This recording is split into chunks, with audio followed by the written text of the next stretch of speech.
abera basiga imbaraga z'Imana mu rusengero bakajya kurenga uko babigenza mu bapfumu, ko ashyira akaguru hariya n'akandi akagashyira ahangaha akavuga ati reka ndebe nisenga urubyaro ntiruboneke, reka mbaze no mu bapfumu ndebe ko byakunda. Umugabo wanjye ko yananiye, ko ndimo senga nkabona adakizwa, reka ngende no mu bapfumu ndebe ko bampa inzaratsi. Akaguru kamwe hariya n'akandi hano. Uwo mubera watabaza ninde? Umubera wakongera kwiringira Imana 100% ninde? Navuze ngo ikiri budushoboze kubaka izi nkike zasenyutse ni ugufata ibyiringiro byacu byose tukabisuka mu Mana. Haleluya. Umuntu wiringiye Imana ntakebaguza, ntareba hirya no hino, ategereza ku Mana ye. Haleluya. Arahagara nk'ahaba kuki akavuga ngo nzaguma ku munara wanjye aho ndindira, bitinda bitebuke nzabitegerereza hakwiriye, nzategereza ku Mana yanjye. Ntabunze umutima ashakisha hirya no hino.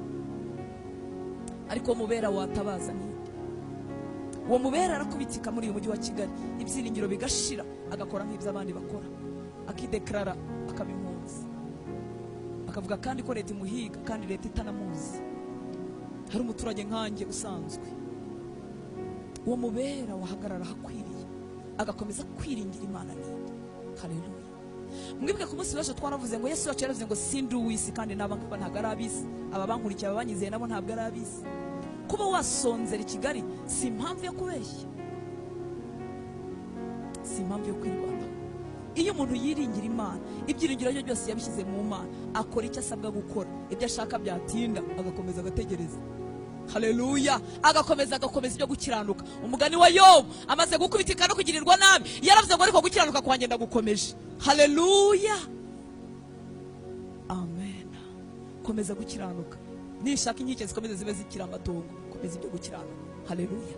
Nizishaka zibe zisenyutse, ubona ko nta byiringiro bihari, komeza ibyo gukiranuka. Iyi Imana itabeshya, igitondo kimwe izabivuguruza, izanyuranye ibihe. Haleluya. Ariko uwo mubera watabaza ninde? Kuki turekeraho kwiringira Imana? Kuki turekeraho gutabaza Imana? Amen. Niba uyu mugabo utarushonje yarashoboye gukomeza gushyira ibyiringiro bye mu Mana, wowe nanjye turabura iki? Uyu munsi hari abantu bahabwa randevu n'abakomeye, aramutse abonye randevu gusa iby'uburokora agahita bisezeraho, avuga ati icyo nashakaga cyari iki? Cyari iki? Uwo muntu se ushyizemo ibyiringiro ko mu gitondo ashobora kubyuka yarapfuye. Umuntu ushyizemo ibyiringiro ko adahoraho, ko ari umuntu kimwe nawe. Haleluya. Imbaraga zo gusana inkike zasenyutse zirahabwa abandi, birashobokera abandi, abantu bonyine bashyize ibyiringiro byabo byose mu Mana. Haleluya. Bakavuga ngo Mana nzagutegereza, icyo bisaba nzagutegereza, nibitinda nabwo nzagutegereza. Haleluya. Nibinuka nabwo nzagutegereza, ningira batashigikira nkababura nabwo nzagutegereza, nibicamo nibitanacamo nabwo nzagutegereza. Haleluya. Ese barahari bashobora guhagarara bagategereza gukora ku Uwiteka, batirwaniriye, badahimbahimbye utuntu? Imana yacu tugirire neza. Haleluya. Muri ubu bwami harimo imbaraga zo kutugarurira abantu batubanye ibirara. Iyo tubonye mu butumwa bwiza bwanditswe na Luka igice cya 15, murahabona inkuru ya wa mwana w'ikirano. Reka nsome umurongo wa 13. Ngo iminsi mike ishize umuhererezi ateranya ibintu bye byose aragenda ajya mu gihugu cya kure, yayisha ibintu bye ubugoryi bwe. 21. Uwo mwana aramubwira ati data nacumuye kuyo mu ijuru no mu maso yawe, ntibinkwiriye kwitwa umwana wawe. 24. Kuko uyu mwana wanjye yari yarapfuye none akaba azutse, yari yarazimiye none dore arabonetse. Nuko batangira kwishima. Haleluya. Ndagira ngo tubizane mu buzima bwacu bw'uyu munsi. Ukaba uri umubyeyi ufite abana 2 b'abahungu, umwana wawe mutoya akabwira ati data mpa umugabane wanjye. Ndagira ngo mbabwire ko ibi bintu biriho uyu munsi. Cyangwa ukamwohereza kwiga, ugize amahirwe ukaba ufite ubushobozi bwo kumwohereza kure, akagenda akaba nk'uyu mwana akaya. Ibyo birahari, biruzuye mu miryango yacu. Ukaba uri umubyeyi waragurishije uko ufite, ukohereza umwana we ku ishuri. Kuko wamwohereje nta nkuru, ntufite n'ubushobozi bwo kumusura ku ishuri. Nyuma y'imyaka 3 ukuzumva amakuru ko uwo mwana atigeze yiga, ko minerivare yose watanze yayipfushije gusa. Wasubira ugasanga umwana wawe yabaye uwundi.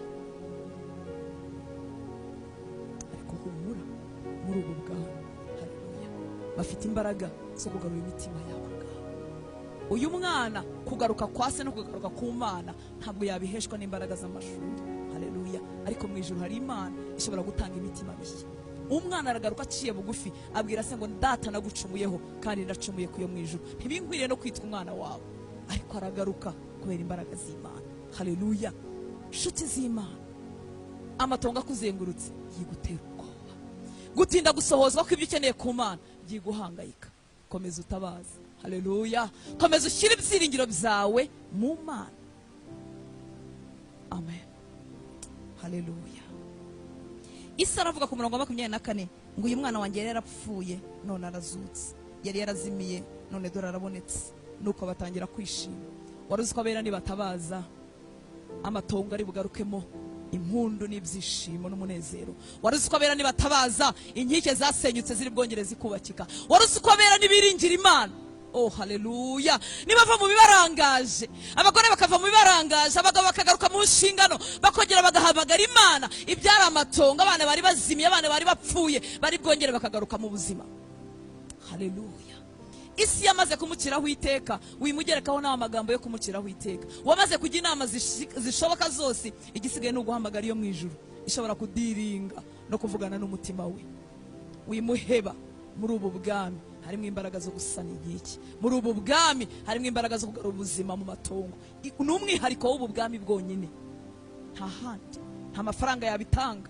Haleluya. Nta kuba mu gihugu giteye imbere byabitanga, ahubwo uko twigira imbere no mu bihugu biteye imbere niko bipfa kurushaho. Ariko muri ubu bwami harimo imbaraga z'umuzuko, harimo imbaraga zongera zikagarura ubuzima ku mwana wari upfuye. Haleluya.